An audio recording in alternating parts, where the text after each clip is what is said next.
How to change font on your Samsung Galaxy A15 5G. Open the app drawer on your device. Tap the settings app. Now scroll and tap on a display. Again scroll. Here you can see font size and style option. Tap on it.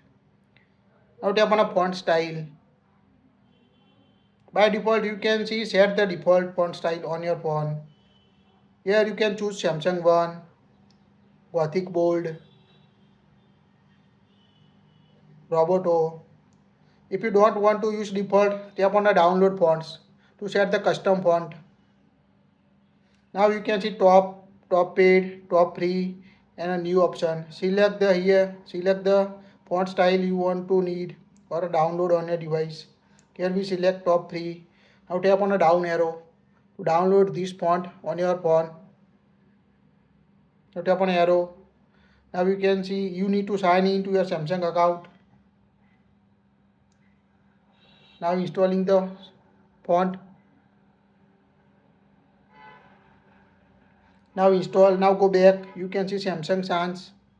Go back. Now add the Samsung Sans. Choose the font. Now you can see change the font style. So quite easy. Just tap the font style and select the font. That's it. If you like it, share it.